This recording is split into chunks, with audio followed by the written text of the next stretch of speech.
now in the midst of an election season in the United States. In every election cycle, people get high hopes that there will be changes.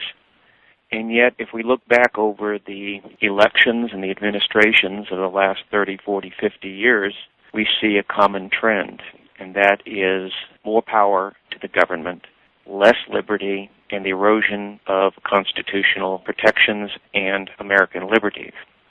Why the growth of the state? What is it about our modern world that is increasing power in the hands of the few, increasing the power of the state, and taking it away from the individual? This is really a trend, and it's something my father wrote about. Other than biblical law, he probably wrote more on the issue of the state and against statism than any other topic. And by statism, we're talking about assumption that the state is the answer, the assumption that power belongs to the state, or the assumption by the state that it is the ultimate authority over man. And that's really the question, because it's a question of ultimate authority, ultimate power. The medieval world, for all its faults, was at least God-centered in its thinking. It was assumed that God was sovereign and that God was the power to whom man was answerable. And this is why the progression of Christianity in the medieval and into the modern era was to limit the power of the state. And as Christianity grew in power, one of the side effects was to decrease the power of governments, to tell the governments basically, you're under law, your power is not absolute because only God's power is absolute. The Enlightenment was a movement which tried to basically undo the medieval thinking that God was the center of everything. The idea of God was largely replaced in the Enlightenment by the concept of nature. The Enlightenment replaced God as the creator and determiner. They only retained God as a necessary first cause. Philosophically, they needed him to begin things. But they basically looked to what we would call the creation, and they called nature as the source of our authority, and that was called natural law. Man had to determine what natural law is, so it was up to man's determination what was law, what was truth, what was ultimate. Nature, not God, was basically seen as the authority, but it was man that had to interpret nature. Man had to discover this from nature. So the authority really devolved from God to man in the name of nature. And of course, they didn't believe in the fall, and so whatever was right. A famous phrase by Alexander Pope, whatever is right. So whatever is became ultimate. And this is one reason why we should never approach any argument, for instance, against sexual degeneracy, by saying it's not normal.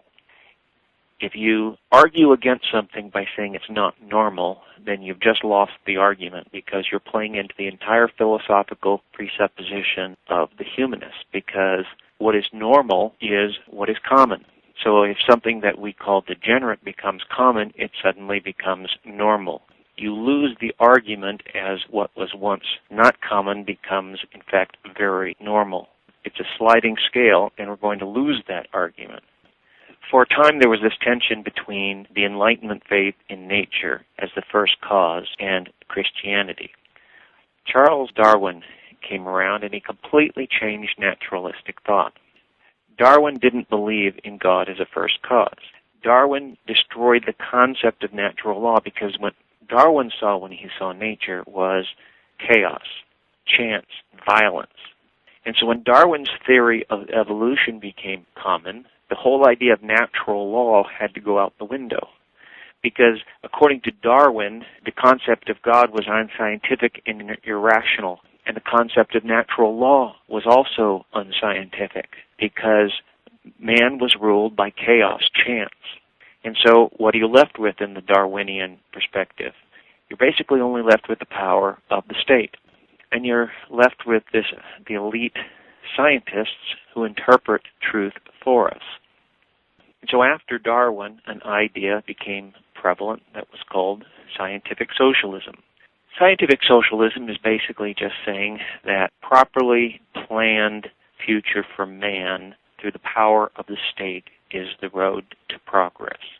And so the state began assuming more and more authority to itself. This manifested in different ways. Of course, we're familiar with Marxism in the Soviet Union and China. Marxism had a contempt for all other views of truth and meaning and social organization. It believed in a revolution which you impose by force, and that would be the final stage of history. And man, and through the power of the state, would organize itself into the future. In such a view, truth is basically non-existent. And so the basic purpose of the state is basically one of control and one of power. And of course, the Soviet Union and China both have exercised ruthless power in recent years. In the West, a different form of socialism became common, and it was called pragmatism. Pragmatism says the truth is whatever works. That is, whatever works towards the desired ends of these pragmatists. It's whatever works to the desired ends of the state. Truth and science weren't absolutes to the pragmatists. They were just a methodology on how we control society. And, of course, then there was the Fabian socialists that basically combined Marxism with pragmatism. Fabian socialism kept the language of liberty, but promoted this vision of the powerful state. It was more pragmatic than Marxism, but still believed in this control by a powerful state. So in one form or another, we've had this trend in humanism to the powerful state. Because once you eliminate God from the picture, who or what is left? If you believe in humanism, you believe in the authority of man. You can only go two directions with humanism.